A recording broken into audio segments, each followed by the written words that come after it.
Everybody, welcome back in here at Kia of Anniston, Oxford for another edition of the Coach Sam Adams Show, keeping up with Oxford football. Coach, last week you guys had another big-time opponent, another 7A opponent. You guys played in Huntsville and ultimately started a little sluggish but come out with a 35-6 victory last week.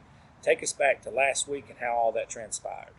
Yeah, we really played super solid defensively throughout the whole game.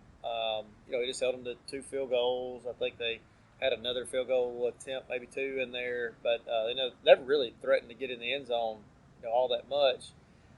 So continued to play really solid there. Offensively, sputtered a little bit early on, had a couple of punts, had a turnover in the first quarter, and really it was from the time Kamari Hampton made 5 or 6 guys miss on a little quick game route. Scored from maybe 70-ish out, 60-something out, that we really turned it on offensively. And then from that point on, we were hitting on all cylinders. Coach, I know you're definitely a good head coach, and you pay attention to both sides of the ball. But how much of a blessing is it to have somebody like Coach Cochran that's really dialed in defensively that allows you to kind of lean more towards your style as an offense? Yeah, I mean, I really have very little to do with the defense. Just occasionally a little tidbit here or there, but the day-to-day operations of it are completely in his hands, and we're probably playing a little different style in general than we have in some other years past, but I think it plays really well to our athletes that we have on the team right now, and I feel like the biggest thing that we've improved on this year is that everything that opposing offense is getting, they're having to work like crazy to earn it. There's been nothing easy down the field. Our DBs are doing a really good job of, staying on top of routes and understanding, in certain coverages there are certain things that you give up, and you just, as long as you know what those things are and make the plays after the ball may be completed, you're still in good shape there. So I think our run defense has been steadily improving from game 1 to game 2. McAdory did hurt us a little bit in the run game, but again, those runs were not huge chunks. I mean, they were just putting together kind of small to average sort of gains, and they were doing it, 10, 11 times in a drive. But this past week we held up even better to that, and forced a lot of punts this week, really, and a couple turnovers as well. And that's a beautiful thing for you as a coach. Mm-hmm. Get a little bit of breathing room right there so you can worry about other things you got to worry about. Let's flip that thing over to the offense. And like you said, one big play sparked, you guys going, so to speak, caught traction, took off. Talk about that offense and what it looked like once you guys did get it in gear and start moving. Well, the thing that I liked at the time that we were kind of struggling early on, we always go back under the tent and we're watching the previous drive on video, and I'm not sure exactly who it was, but one of our guys said, "Guys, it's us. It's not anything they're doing. It's us. Be better."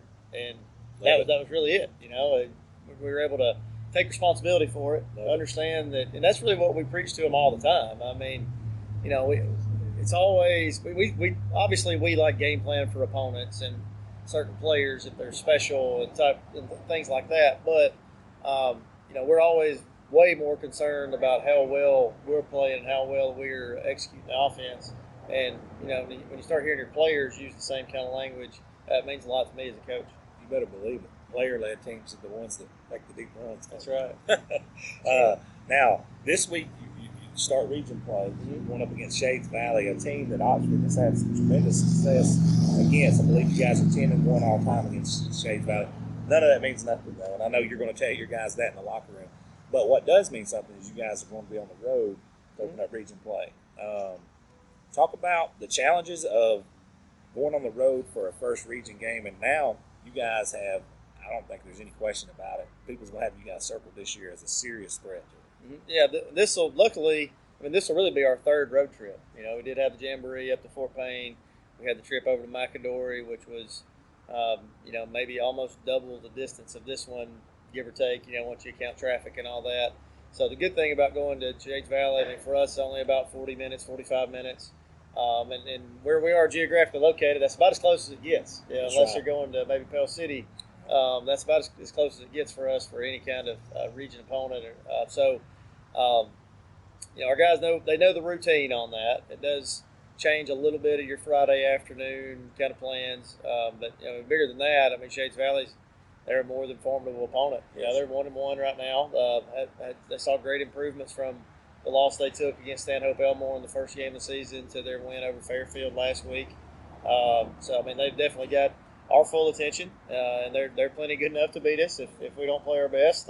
So you know, like always, you know, we're just wanting to put our best foot forward, be the best versions of ourselves out there on Friday night, and let the chips fall where they may. What do you want to see out of your guys? I know, obviously, execution's one of them, yeah. effort's the other. What do you want to see out of your guys starting region? Well, I mean, I'd like to see the execution start from the first snap offensively. You know, last week that was an issue for us in the first quarter, and it looked like we were going to be in a tight game, and then we were eventually able to kind of break it open. But I'd like to see a little more consistency on that.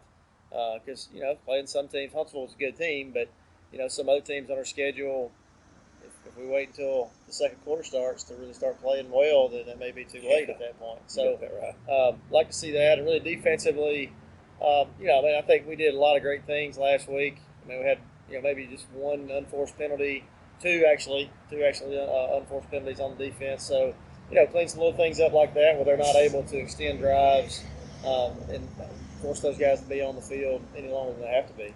Coach, you're in a region like no other, really. I mean, you guys are, it's week in and week out.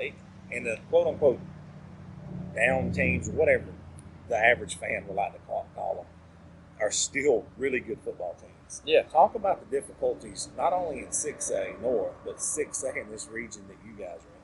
Yeah, I mean, there's some belief. Going into, like last season, for example, I think the general public that didn't know any better, they would see, Center Point move up from 5A. And they would kind of think, well, they're just moved up from 5A. We never really heard of them in the big picture with the, with the Saralands and the Pinson Valleys and the Lake Chalkfuls. And so they kind of would look at them as, kind of an also-ran, and that couldn't have been further from the truth. That's right. And you get, Shades Valley has, everybody in this region has good players and good coaches. Shades Valley has a state championship coach. Pell City has a state championship coach. The new coach at Huffman is a proven winner over time. There's not really a week where you can just kind of cruise along and plan on getting your young guys in the game and all that. I mean, you better prepare for every game like you're preparing for a state championship game, because all the coaches in our region, they know what that's like. Yeah, Center Point, I was actually at the game last year. They actually beat Pinson Valley and was beating them bad. Yeah. I mean, it wasn't a close game, really. That's right. Pinson Valley scored a few late to make it close, but closer. But because they're very dangerous. George Bates does a great job. He does a fantastic job. The thing that I've always admired about you guys, man, you guys have a lot of grit and no quit in you. And last year you guys lost some games. You had some unfortunate injuries and things like that happen for you, but when you go to battle each and every Friday with a group of guys who do not quit, that's the main thing in my book. Would you agree with that? Yeah, oh yeah. I think that's really kind of the way our kids have been brought up. I think Oxford's always had kind of a tough brand of football played here, and it's the values in the community reflect that. That's right. It's a group that they're receptive to hard coaching, and they understand the importance of playing for each other and playing for their school, and understanding that they have to trust the guy next to them to do their job just like they're doing. The three things I remember about Oxford football from growing up, I went to Etowah, was gold pants, they expect to win, have no quit. Yeah, that's right. Now, all those things are still true. Still intact. And we do have white pants in addition to the gold. That's right. But the gold pants are still a big deal.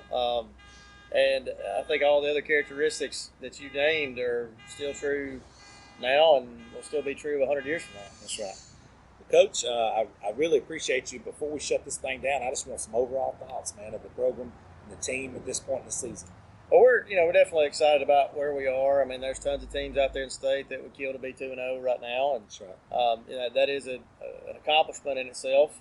We also are trying to keep in perspective that 2-0 doesn't really matter in the big picture as far as playoff seeds and region play, and we're trying to make sure that our guys know how to handle the success right now. I mean, they're getting a lot of pats on the back, and I know that feels good and all, but we have to understand that people's outside opinions of what we're doing really doesn't matter.